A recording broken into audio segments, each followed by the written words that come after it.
Farming and climate variability go hand in hand, but added with the extra pressure placed on producers by climate change, it is now more than ever that we need to find best options for feed production in grazing enterprises. The Barossa Improved Grazing Group, Cooper's Farm Supplies and Farmer John's have been working with producers for the last 3 years in developing a more reliable feed base, responsive to climate change through the Meat and Livestock Australia's Producer Demonstration Site project. Major demonstration sites were set up across the Barossa Valley, at Mount Pleasant and Eden Valley, Cainton and here at Canunga. Each major site was sown in 2016 to a range of different pasture varieties, including perennial grasses, lucernes, clovers. Annual varieties such as annual ryegrass and forage cereals were resown each year.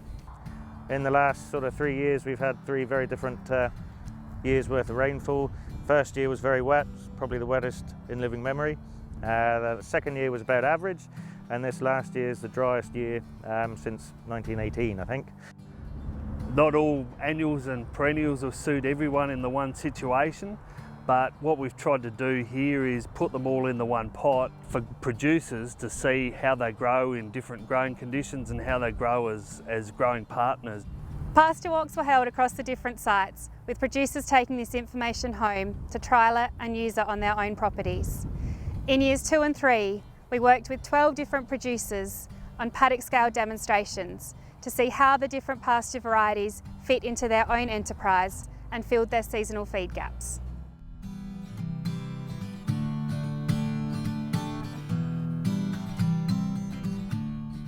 Carl Schiller has a mixed enterprise of lamb and wine grapes. During the autumn, the vines cannot be grazed because of the leaves, and thus a feed wedge is created between the rows. Carl grazes this during the winter, allowing his normal grazing paddocks to be spelled and get ahead, which he then utilises after weaning and during spring. So Carl, what have we got sown between the rows here? So in the mid-rows we've got perennial ryegrass and fescues in alternate rows. Now we don't lamb in here, but we put the sheep in here after marking, and then they stay in here as long as we can have them in here until the vines start to grow after winter. What other benefits do you see from grazing your vineyards? Reduces the operations we have to do in the vineyard, so the mowing reduces herbiciding under vine, giving the paddocks a bit of a break so that we don't have to graze at the break of the season. I suppose the addition of manure would help too. Yep. The fertilisation. Yeah, definitely. So what are the benefits to your livestock side of things within your enterprise? We achieve a growth weight of about 280 grams a head a day with the lambs, and also it gives us a bit of a wedge out in the paddocks. Through the monitoring of pasture and lamb growth rates, Carl was able to quantify the benefits that he observed. Tracy and Owen Benithan run 200 goats here in Ebenezer. In February 2018, they attended a Barossa Improved Grazing Group conference to learn about perfect pastures. At the conference, they saw that summer seasonal feed gaps could be filled with certain pasture varieties. This would help to ensure that they continued to reach their target growth rates for their weaner goats.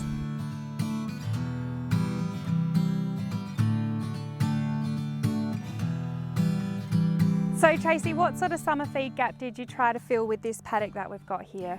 So like everyone, we were finding that over summer we didn't have the feed to finish our goats off. We needed our meat animals to keep moving, to have a year-round supply. So we wanted to put something in to try and fill that, and we worked with Pasture genetics to come up with this 5 mix pasture to help us get through.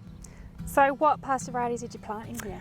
We've got about 70% lucerne, so that's the main bulk of the pasture, and then we also have phalaris, cocksfoot, chicory and ryegrass in as well to give us a nice little mix. So how did the flexibility of this system work with the goats?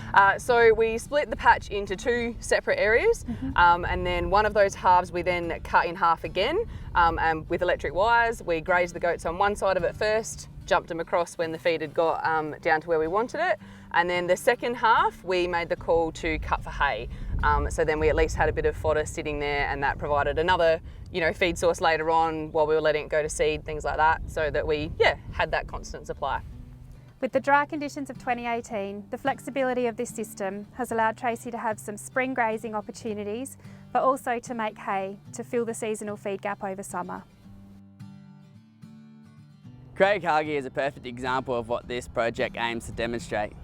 In this paddock we have a mixture of annual ryegrasses and clover, which Craig is able to graze 40 days of the year whilst being locked up later in the season to cut for silage.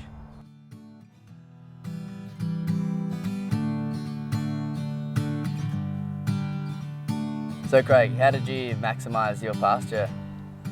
Firstly started by choosing which paddocks that we wanted to put into the rotation. Did an early sowing and had a soil test on it, and just worked out what we needed to do with lime and fertiliser. Yep. And seeded it early and concentrated on keeping the weeds and the insects out of it, as in the red-legged earth mite. Yep. Yeah.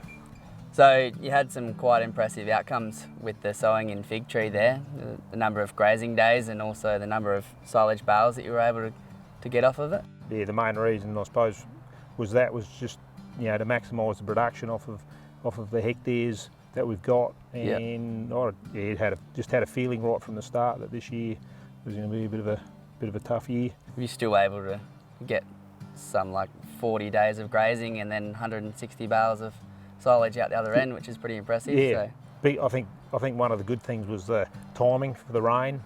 Yeah. It was worked out spot on.